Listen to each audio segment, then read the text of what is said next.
Dua surat ini, maksudnya suratul Nas dan suratul Falaq, adalah dua surat perlindungan dari setiap keburukan, baik keburukan yang bersumber dari luar atau keburukan yang bersumber dari dalam. Adapun keburukan yang bersumber dari dalam, dan itu adalah sebahaya-bahaya keburukan yang ada pada diri kita, makanya Allah Subhanahu wa ta'ala memerintahkan kita untuk berlindung dengan 3 nama dalam suratul Nas. Kemudian di sana juga ada keburukan dari luar manusia, dan Allah Subhanahu wa ta'ala menjelaskan agar kita berlindung kepada satu nama Allah Subhanahu wa ta'ala yang disebut dengan Rabbul Falaq. Lah, keburukan-keburukan dari luar ini juga sangat membahayakan kita. Makanya dua surat ini adalah dua surat perlindungan dari semua jenis keburukan, sehingga para ulama menyebutnya dengan surah Muawwidhataini, dua surat perlindungan. Baik, tidak memperpanjang mukaddimah, kita akan menjelaskan tafsir singkat daripada suratul Falaq. Adapun asbab nuzulnya sudah kita jelaskan, bahwa asbab nuzul daripada suratul Falaq dengan suratul Nas itu sama, yaitu sebab tersihirnya Nabi SAW oleh seorang keturunan Yahudi yang bernama Labid ibn A'sam, di mana satu keluarga menyihir Nabi, dan Nabi SAW tersihir sampai 6 bulan, sampai kemudian Jibril datang dan meruqyah Nabi SAW dengan menurunkan 2 surat perlindungan ini. Dan saat dibacakan kepada Rasul 2 surat ini, terlepaslah sihir Nabi SAW dan dihancurkan buhulnya. Ma'asyiral muslimin wal muslimat rahimakumullah. Di sini Allah Subhanahu wa taala berfirman, "Qul a'udzu birabbil falaq." Katakan ya Muhammad, aku berlindung dengan Rabb pemilik falak, min syarri ma khalaq, dari kejahatan makhluk yang diciptakan, wa min syarri ghasiqin idza waqab, dan dari kejahatan malam apabila telah gelap gulita, wa min syarri an-naffatsati fil 'uqad, dan dari kejahatan perempuan-perempuan penyihir yang meniup pada buhul-buhul talinya, wa min syarri hasidin idza hasad, dan dari kejahatan orang yang hasad apabila dia mendengki. Dalam surat ini Allah Subhanahu wa taala memerintahkan kita untuk berlindung dari 4 perkara yang semua di luar kendali manusia. Pertama, keburukan makhluk, yang kedua kejahatan malam, yang ketiga sihir, dan yang keempat hasad. Inilah 4 perkara yang diperintahkan Allah untuk kita berlindung. Ma'asyiral muslimin yang dimuliakan Allah Subhanahu wa taala. Di sini Allah mengatakan qul a'udzu birabbil falaq. Apa itu falak? Sebagian ahli tafsir mengatakan bahwa falak adalah sijnun fi jahannam. Dia adalah sebuah penjara yang ada di dalam neraka jahannam. Artinya aku berlindung, katakan ya Muhammad, aku berlindung dengan Rabb pemilik penjara yang ada dalam jahannam. Ada juga yang menafsirkan bahwa al-falaq di sini artinya falak subuh, dan itu yang banyak dikuatkan para ulama. Maksudnya falak di sini artinya falak subuh, Rabb yang menjaga fajar, cahaya yang keluar di waktu fajar, itu disebut falak. Ada juga yang mengatakan al-falaq di sini artinya sesuatu yang membelah, dan dari belahan itu keluar sesuatu. Makanya Allah Subhanahu wa taala berfirman di dalam Al-Qur'anul Karim, "Innallaha falikul habbi wan nawa." Sesungguhnya Allah Subhanahu wa taala menumbuhkan butir-butir pepadian dan biji kurma yang terbelah dari biji. Makanya ada istilah di dalam Al-Qur'an itu, ada namanya falqun wa fatkun wa khalqun. Falqun fatkun wa falqun wa khalqun. Jadi bumi dan langit itu asalnya satu, kemudian terjadi keretakan, kemudian terjadi falak membelah, kemudian terjadi penciptaan. Makanya ada teori yang disebut dengan teori Big Bang. Ma'ruf orang yang belajar teori Big Bang, bahwa dahulu langit dan bumi ini menyatu, kemudian terjadi ledakan hebat, kemudian terpisahlah, ada langit dan ada bumi. Itulah yang disebut dengan falak. Lah dari falak ini muncul kehidupan. Makanya Allah Subhanahu wa taala mengatakan, "Innallaha falikul habbi wan nawa." yukhrijul hayya minal mayyit wa mukhrijul mayyita minal hayy. Sungguh Allah adalah Falik, penumbuh butir padi dan juga kurma. Dialah yang mengeluarkan kehidupan dari kematian dan mengeluarkan kematian dari kehidupan. Ma'asyiral muslimin yang dimuliakan Allah Subhanahu wa taala, qul a'udzu birabbil falaq. Aku berlindung dengan Rabb pemilik falak. Dari apa kita disuruh berlindung kepada Rabb pemilik falak ini? Pertama, min syarri ma khalaq. Kita berlindung dari keburukan yang Allah Subhanahu wa taala ciptakan. Apa yang dimaksud min syarri ma khalaq? Kita berlindung dari keburukan apa yang Allah Subhanahu wa taala ciptakan. Banyak penafsiran para ulama. Ada yang mengatakan maksudnya min syarri ma khalaq adalah iblis. Jadi kita berlindung dari iblis dan syaitan. Karena tidak ada ciptaan Allah Subhanahu wa taala yang paling buruk melainkan iblis laknatullah. Maka kita berlindung dari min syarri ma khalaq, artinya berlindung dari iblis. Ini satu pendapat. Pendapat yang kedua, maksudnya min syarri ma khalaq adalah jahannam. Jadi neraka jahannam. Dan neraka adalah seburuk-buruk makhluk yang Allah ciptakan, karena jahannam adalah tempat penyiksaan. Jadi kita berlindung dari neraka Allah Subhanahu wa taala. Dan itu banyak dalam hadis-hadis Nabi SAW, disuruhnya kita berlindung dari api neraka. Kemudian pendapat yang ketiga, maksudnya min syarri ma khalaq adalah dari keburukan min syarri asnafil hayawanatil mu'dhiyah. Kita berlindung kepada Allah dari setiap hewan-hewan yang bisa menyakitkan manusia, seperti umpamanya harimau, macan, buaya, gajah dan yang semacamnya. Karena terkadang hewan-hewan ini bisa menyakitkan. Ataupun mungkin binatang-binatang yang beracun, seperti ular, kalajengking, ataupun mungkin binatang-binatang yang lebih kecil daripada itu, nyamuk, kecoa dan yang semacamnya. Jadi kita berlindung kepada Allah dari hewan-hewan yang bisa menyakitkan manusia atau menyakiti manusia. Ada juga yang keempat, yang dimaksud min syarri ma khalaq, artinya ma khalaqa minal amradi wal asqam. Kita berlindung kepada Allah dari setiap amrad, penyakit-penyakit, baik yang tidak menular ataupun menular, atau lebih jauh daripada itu, berlindung kepada Allah dari keburukan seperti kekeringan, hujan yang membawa banjir, kebakaran dan yang semacamnya. Jadi kalau terjadi musibah banjir, kekeringan, kebakaran, maka berlindunglah kepada Allah dengan membaca suratul Falaq. Dan ada juga yang mengatakan maksudnya min syarri ma khalaq adalah keburukan manusia. Karena keburukan manusia ini paling banyak dilakukan, baik secara perbuatan, baik secara ucapan, baik secara niat. Terkadang keluar keburukan dari manusia. Secara perbuatan seperti berdusta, melakukan kezaliman, melakukan aniaya, melakukan penipuan dan pengkhianatan dan yang semacamnya. Dari ucapan manusia seperti ghibah, namimah, ucapan-ucapan merendahkan, menghinakan, ataupun mungkin mengadu domba dan yang semacamnya. Atau dari hati manusia, seperti munculnya hasad, kedengkian, kebencian dan yang semacamnya. Itu semua bagian daripada min syarri ma khalaq. Atau mungkin lebih daripada itu, keburukan yang Allah ciptakan, termasuk juga musibah-musibah dan gangguan waswas syaitan. Artinya min syarri ma khalaq itu umum, mencakup segala macam keburukan yang akan menimpa manusia, baik keburukan secara takdir seperti kebakaran, banjir dan yang semacamnya, ataupun keburukan yang datang dari hewan yang akan menyakiti manusia, atau keburukan dari manusia itu sendiri. Karena Allah Subhanahu wa taala ketika menciptakan makhluk itu tidak semua baik. Ada juga makhluk yang baik, ada makhluk yang tidak baik. Seperti Allah menciptakan tumbuh-tumbuhan, ada yang bisa kita makan, ada yang beracun kita makan. Allah menciptakan buah-buahan, juga ada yang bisa kita makan, ada yang tidak bisa kita makan.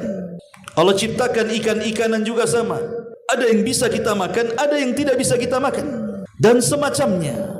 Termasuk di dalamnya adalah keburukan yang dimunculkan oleh manusia. Karena Allah ketika menciptakan manusia, ada yang baik, ada yang tidak baik. Ada manusia itu yang akalnya berfungsi, kemudian mengikuti ilham kebaikan, Tapi ada yang kemudian hawa nafsunya yang lebih berfungsi, akhirnya mengikuti syahwatnya. Jadilah dia orang baik, jadilah dia orang jahat yang menebar keburukan. Makanya di sini Allah Subhanahu wa taala mengatakan min syarri ma khalaq. Kita berlindung dari segala jenis keburukan. Karena yang namanya keburukan itu ikhwatu fiddin yang dimuliakan Allah Azza wa Jalla, terkadang tidak kita sangka-sangka datangnya. Ada kawan yang kita anggap baik, rupanya dia pula pendusta dan pengkhianat. Ada orang yang kita anggap baik, rupanya dia pula yang paling hasad dengan kita.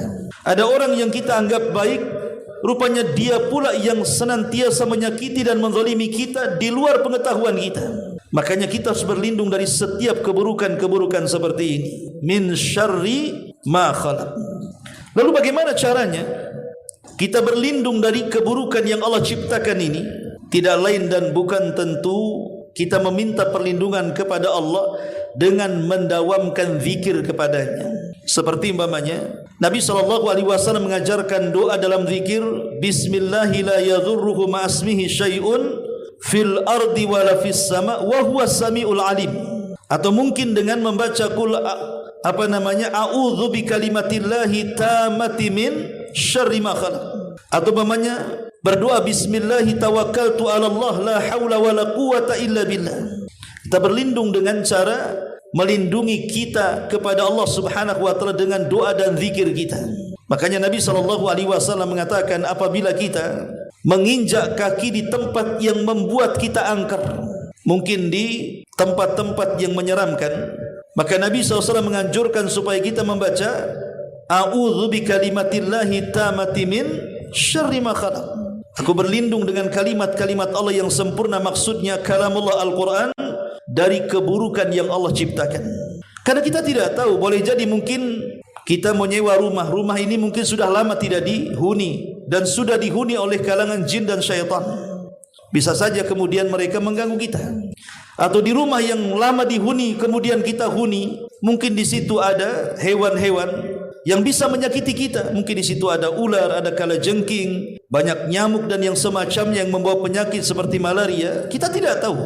Makanya kalau kita singgah di sebuah rumah, menyantum pindah rumah, sewa rumah, maka bacalah surah Al-Falaq supaya kita tidak mendapatkan keburukan dalam rumah tersebut. Atau mungkin kita juga, mungkin antum yang hobi mancing, yang hobi ke sungai, ke pantai, ke laut, betapa banyak kemudian kejadian orang yang kemudian terkadang digulung ombak, terkadang disengat ikan, terkadang dipatuk ular, terkadang macam-macam. Yang namanya sungai di situ, di sekelilingnya kebun atau hutan, kan kita tidak tahu di situ banyak binatang. Maka sesampainya di tempat itu baca suratul Falaq supaya kita terhindar dari keburukan di tempat itu, atau membaca a'udzu bikalimatillahi tammati min syarri ma khalaq. Dan banyak lagi cara berlindung dari keburukan yang Allah Subhanahu wa taala ciptakan. Kemudian Allah Subhanahu wa taala berfirman, keburukan apalagi yang kedua, min syarri ma khalaq wa min syarri ghasiqin idza waqab. Apa maksudnya ghasiq idza waqab di sini? Para ulama mengatakan bahwa al-ghasiq idza waqab maksudnya al-lailu idza adlam, malam hari apabila datang waktu gelapnya. Sebagian ulama mengatakan maksudnya ghasiq idza waqab adalah al-qamar idza tala, maksudnya bulan purnama apabila muncul. Dan sebagian ulama yang lain maksudnya min syarri ghasiq di sini artinya ketika terjadi kusuf, terjadi gerhana bulan di malam hari. Kita harus berlindung kepada Allah Subhanahu wa taala. Ada juga yang mengatakan ghasiq idza waqab itu berlindung dari syaitan. Karena syaitan itu biasanya melancarkan tipu dayanya kepada manusia itu lebih banyak di malam hari dibandingkan di siang hari. Makanya kita berlindung dari perkara ini. Min syarri ghasiqin idza waqab. Ada juga yang mengatakan bahwa sebagian orang mengatakan bahwa di malam hari maka akan bertebaran di mana-mana, mungkin semacam bakteri-bakteri, wabah-wabah yang dan semacamnya. Karena kita tahu bahwa menyebarnya wabah seperti corona umpamanya ataupun wabah taun atau yang lainnya itu lebih banyak tersebar di malam hari. Jadi penyakit-penyakit itu banyak tersebar di malam hari. Apalagi malam hari ini kalau kita saksikan lebih banyak maksiat dibandingkan orang yang melakukan ketaatan kan. Orang yang tahajud di malam hari itu lebih sedikit dibandingkan orang yang bergadang, ngobrol ngaco ke sana kemari, atau nonton bola satu malam suntuk, atau bahkan lebih daripada itu nekat maksiat, berzinah, mabuk, berjudi, diskotik dan yang semacamnya, atau mungkin lebih daripada itu merampok, mencuri, memperkosa dan yang semacamnya. Itu terjadi kebanyakan di malam hari. Makanya di sini Allah Subhanahu wa taala mengajarkan supaya kita tidak terkena keburukan di malam hari, maka bacalah suratul Falaq ini. Minimalnya sebelum tidur kita baca Suratul Nas, suratul Falaq, dan Qul huwallahu ahad. Kemudian kita tiup di tangan, kemudian kita usapkan dari atas kepala sampai kaki. Berapa kali? 3 kali kata Nabi SAW sebelum tidur. Jadi min syarri ghasiqin idza waqab. Pertama adalah malam apabila menutup.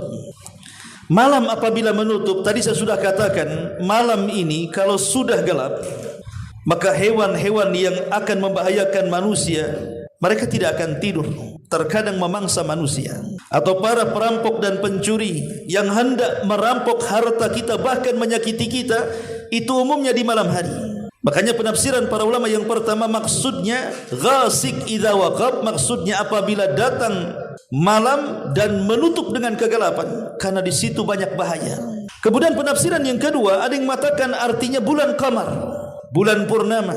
Makanya dalam hadis yang dihasankan oleh Syekh Nasiruddin Al-Albani rahimahullahu taala, Nabi pernah mengatakan kepada Aisyah radhiyallahu anha saat melihat bulan purnama, apa kata Nabi SAW kepada Aisyah? Ista'idhi bil qamar, berlindunglah kepada Allah Subhanahu wa taala saat terjadi purnama. Karena kekuatan syaitan itu umumnya menguat di bulan purnama. Dan biasanya di bulan purnama laut menjadi pasang, dan itu seiring dengan darah manusia meningkat tajam.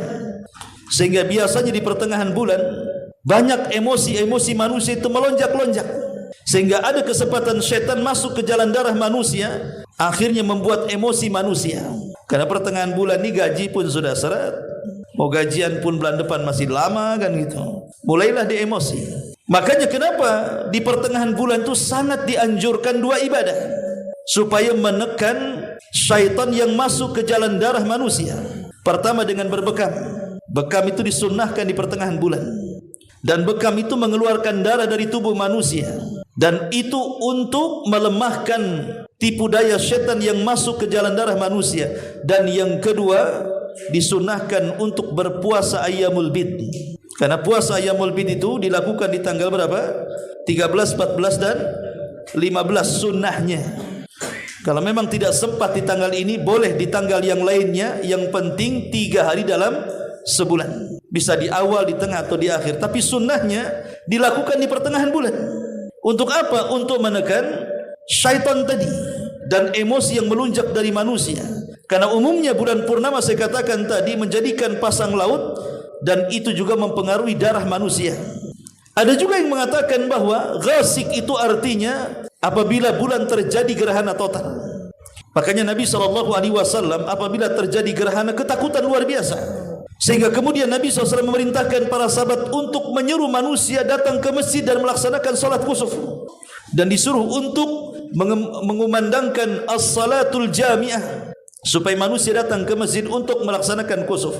Karena dahulu di zaman Nabi SAW, orang-orang jahiliyah menganggap gerhana itu adalah fenomena yang langka dan fenomena yang aneh.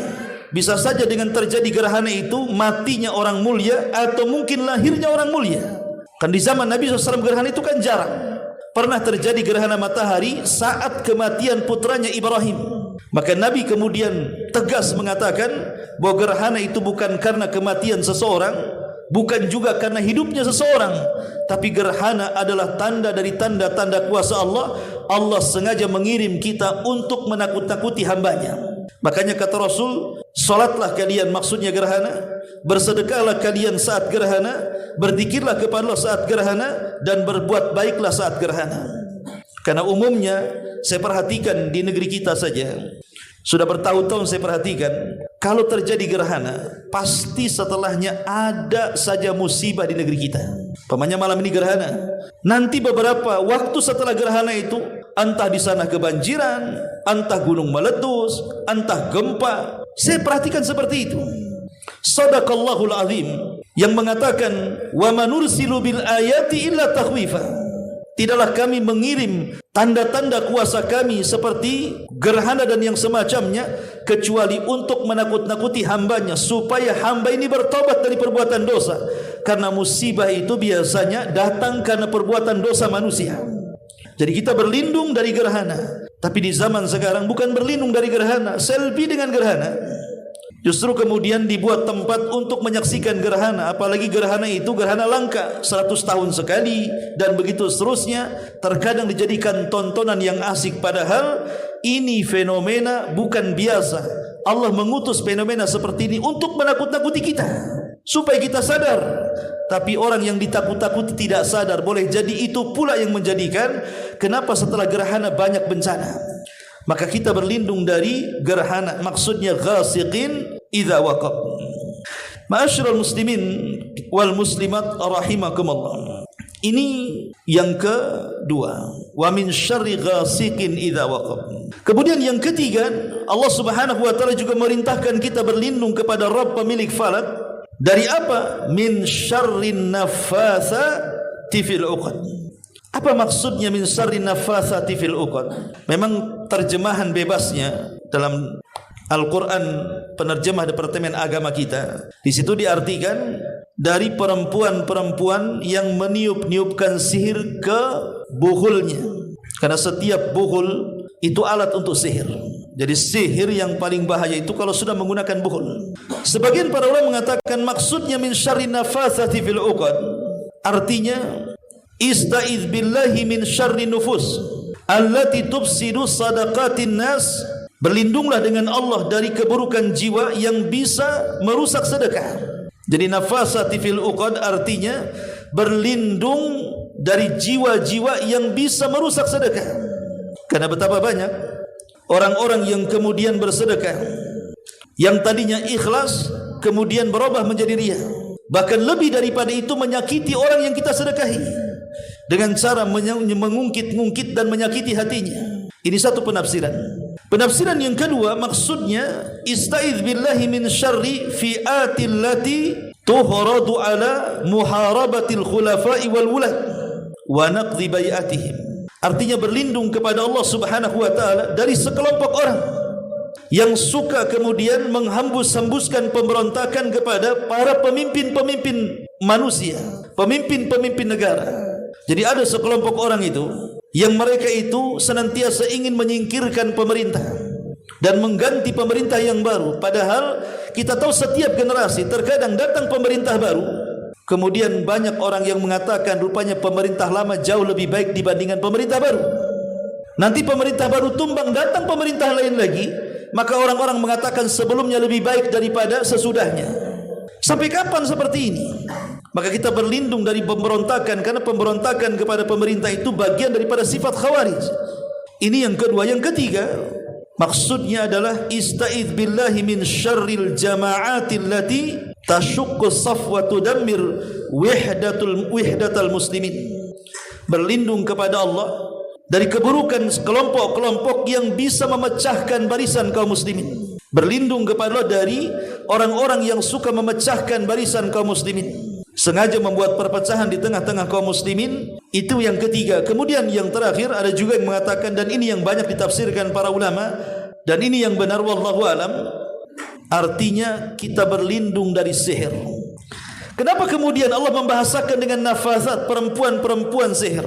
Bukankah laki-laki juga ada penyihir jadi dukun? Jadi Allah Subhanahu wa taala ingin menyebutkan orang yang paling bahaya. Kalau ada dua penyihir, yang satu perempuan, yang satu laki-laki, biasanya yang paling bahaya adalah penyihir perempuan dibandingkan penyihir laki-laki. Dua-duanya bahaya, tapi umumnya penyihir perempuan itu lebih sakti dan lebih bahaya. Kenapa alasannya? Karena perempuan itu berbeda dengan laki-laki. Perempuan kalau berbuat jahat, maka hilang akalnya. Karena perempuan itu memiliki dua kelemahan. Pertama, kurang akalnya. Yang kedua, kurang agamanya. Kurang agamanya kalau dia sedang haid, dia tidak sholat. Sedang haid, dia tidak boleh puasa.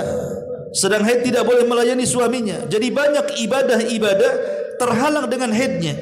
Yang kedua, akalnya tidak berfungsi karena perempuan lebih mengikuti perasaan. Sehingga kalau ada perempuan jadi tukang sihir, maka dia akan totalitas menyembah setan, karena kurang agama.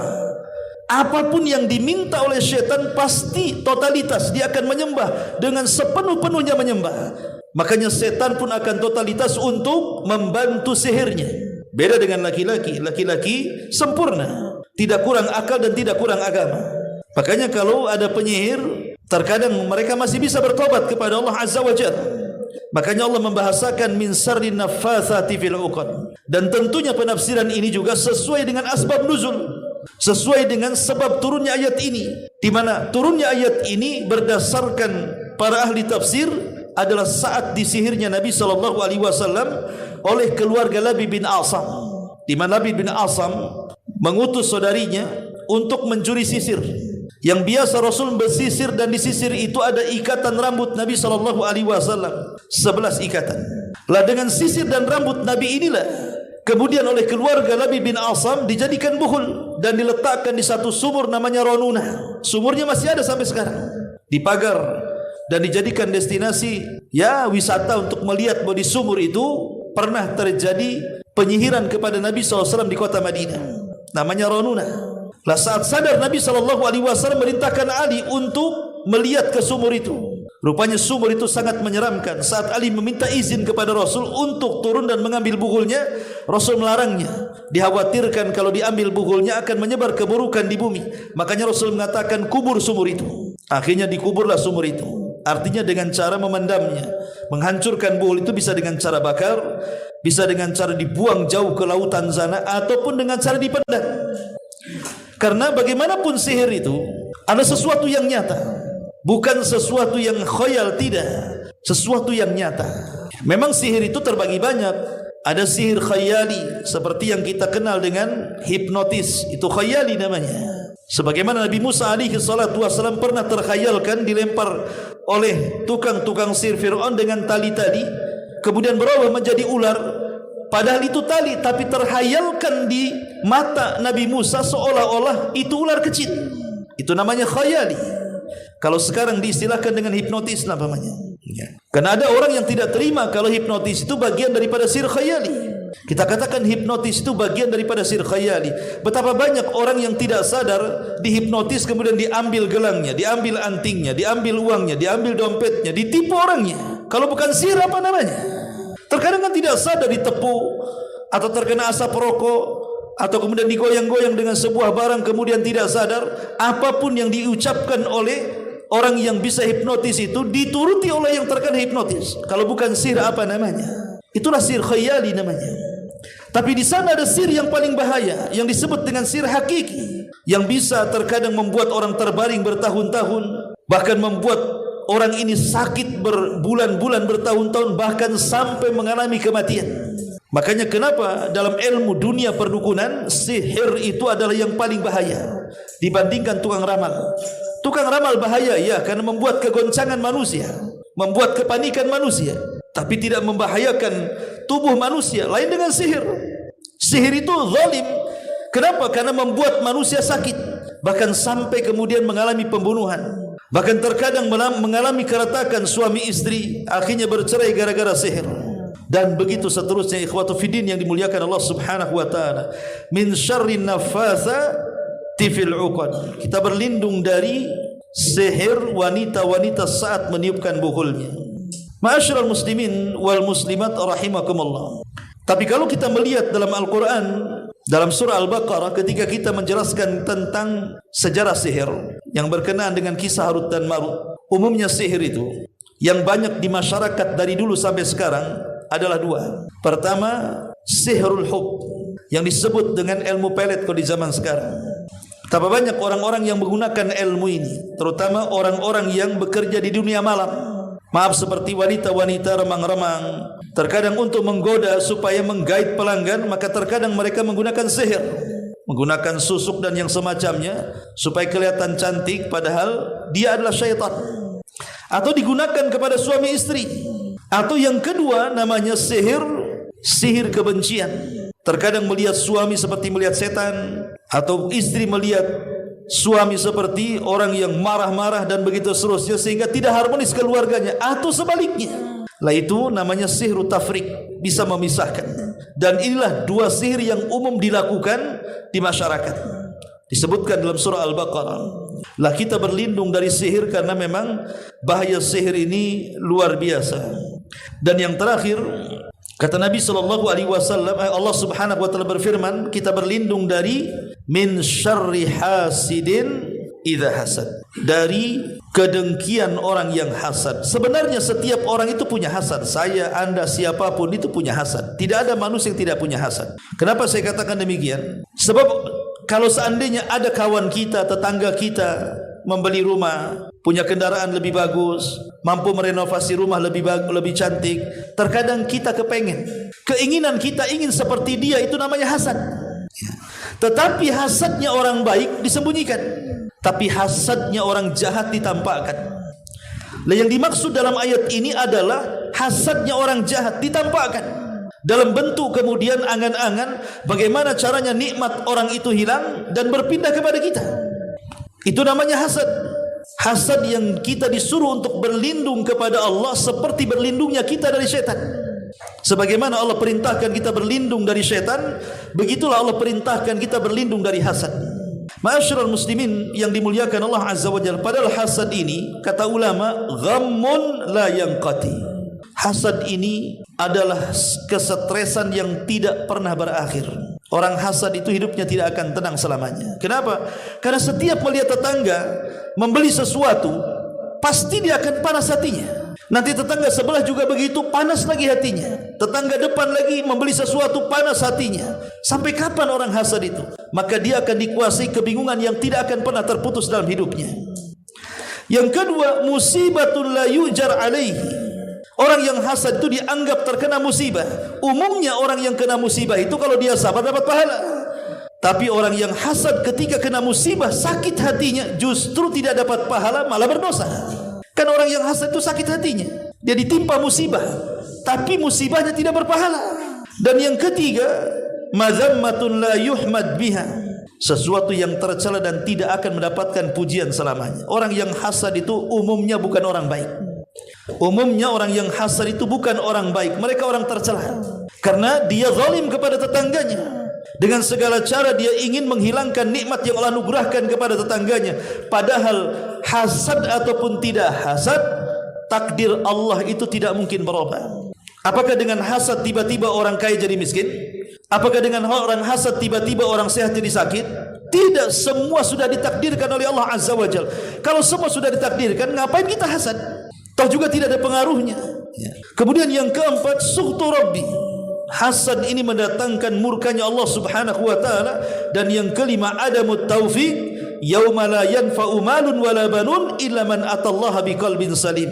Tidak akan diberikan taufik pada hari yang tidak bermanfaat harta dan anak-anak kecuali orang yang datang menghadap Allah dengan hati yang selamat. Karena hasad itu adalah penyakit iblis dan penyakit Qabil. Hasad adalah penyakit pertama yang muncul di langit. Hasadnya iblis kepada Adam. Bagaimana iblis tidak hasad? Melihat Allah menganugerahkan kepada Adam berbagai macam nikmat. Pertama Allah ciptakan dengan kedua tangannya, sementara iblis tidak diciptakan dengan kedua tangan Allah. Yang kedua dianugerahkan ilmu pengetahuan yang tidak diajarkan kepada para malaikat. Yang ketiga, Adam dimuliakan oleh Allah dengan diciptakan pasangan di sebelahnya, Hawa, dan dimasukkan ke dalam surga.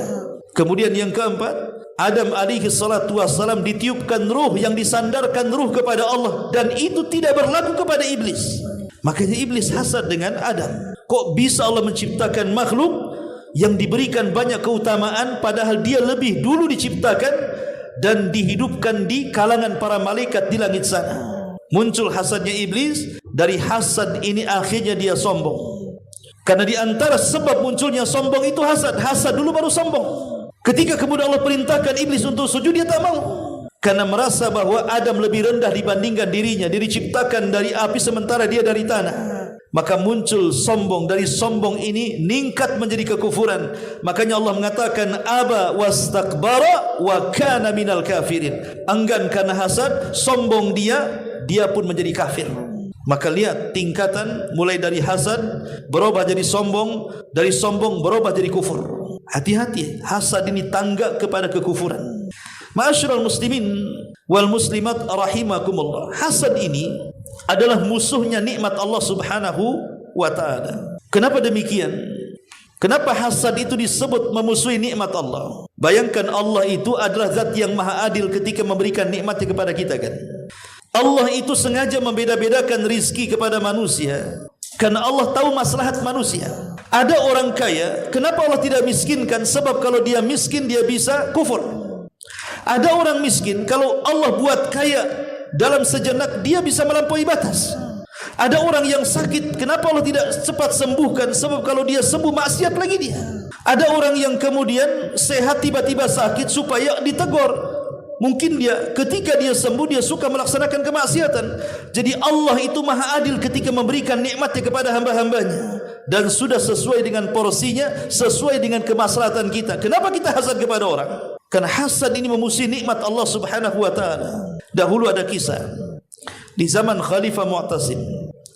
Ada seorang Arab Badui itu pandai bersyair dan pandai bergurau sehingga membuat khalifah tertawa. Khalifah Mu'tasim, cintalah Khalifah Mu'tasim kepada Arab Badui ini karena dia suka melantunkan syair dan suka bercanda.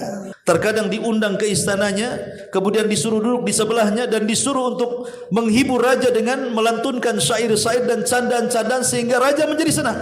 Rupanya ada yang hasad. Dari sekian menteri-menteri Khalifah Mu'tasim hasad dan mengatakan, saya sudah jadi menteri lama, tapi saya tidak pernah seintim dengan orang Arab Badui ini. Ada apa dengan dia?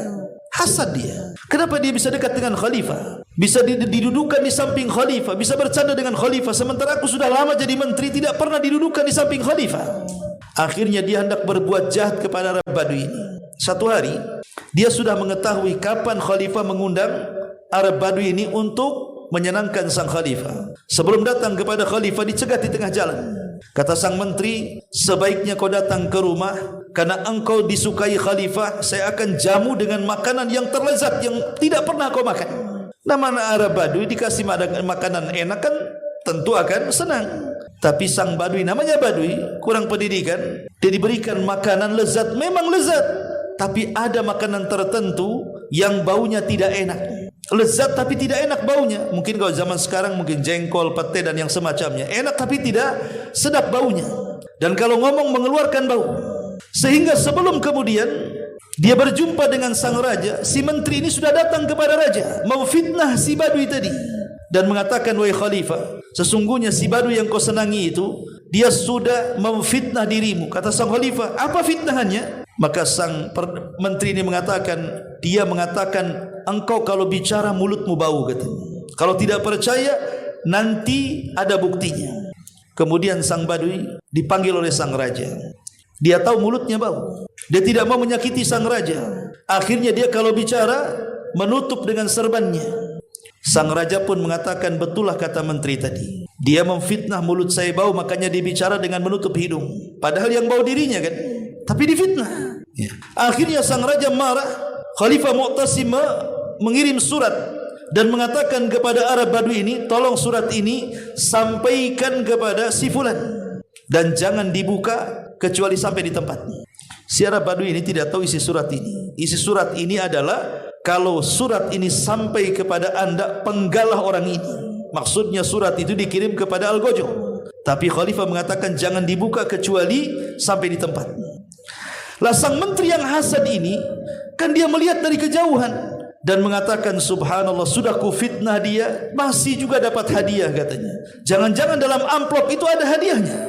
Akhirnya sebelum sampai kemudian di tempat dicegat di tengah jalan kata sang menteri dan mengatakan, jangan kau dikasih hadiah banyak oleh sang raja. Bisa enggak amplop itu kau serahkan kepadaku, aku yang akan menyerahkan ke orang itu katanya. Ya Arab Badui, dia senang hati dan mengatakan, ambil saja amplopnya. Sama-sama tidak tahu isinya.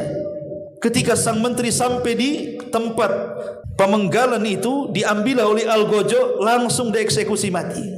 Sang khalifah mendengar, kok bisa yang menteri yang melaporkan bahwa sang Badui ini memfitnah dirinya, harusnya dia yang mati, kenapa pula si menteri itu yang mati? Maka sang raja kemudian mengundang si Badui tadi dan menceritakan ada apa masalahnya. Di sini kemudian sang Badui menceritakan bahwa sebelum dia masuk istana, dia diundang oleh menteri tersebut di rumahnya dan memakan sesuatu enak rasanya tapi tak sedap baunya. Makanya ketika aku bicara dengan engkau ya khalifah, kututup buku mulutku. Barulah sang khalifah mengerti dan mengatakan sungguh pantas dia maksudnya. Dari sini ada istilah halakal hasid qablal mahsud. Sungguh orang yang hasad itu akan hancur duluan dibandingkan orang yang dihasadi. Ya, bagaimana tidak hancur duluan? Kalau orang hasad ini dipenuhi hatinya dengan hasad, lihat tetangga bangun rumah, naik tensinya. Di tingkat 2 naik lagi tensinya. Tingkat 3 makin naik lagi tensinya. Beli mobil pula, naik tensinya. Bukannya dia punya mobil, dia yang diantar mobil ambulan ke rumah sakit. Dengar lagi tetangganya dan nikmat, mati dia. Jadi orang yang hasad itu dia akan lebih hancur dibandingkan orang yang dihasadi. Tapi kenapa di sini Allah Subhanahu wa taala berlindung, meminta perlindungan kepada Allah dari hasad? Karena ada rahasia di balik hasad. Apa itu? Penyakit ain. Di balik hasad itu ada sihir mata. Karena orang yang kalau sudah hasad betul, di mata dia ada sihir. Jadi kalau seandainya dia hasad dengan orang, terkadang orang yang dihasadi terkena penyakit ain kemudian sakit. Ataupun umpamanya dia sedang bangun rumah, karena dia hasad kepada orang itu, tahu-tahu rumahnya roboh, atau kendaraannya mogok, atau celaka di tengah jalan. Itu yang kita takutkan dari orang hasad itu. Ketika dalam hasad itu terdapat penyakit yang disebut dengan sihrul ain namanya. Penyakit sihir ain. Kata Nabi SAW, kebanyakan orang meninggal setelah takdir adalah karena terkena ain. Jadi kebanyakan orang meninggal setelah takdir Allah adalah karena terkena penyakit ain. Dan penyakit ain ini muncul karena hasad. Makanya para ulama mengatakan, lawanlah hasad dengan lawannya. Sebagaimana hasad itu menginginkan kenikmatan orang lain hilang, lawan dengan cara apa? Mendoakan kepada Allah setiap nikmat yang Allah anugerahkan kepada kita supaya diberkahi.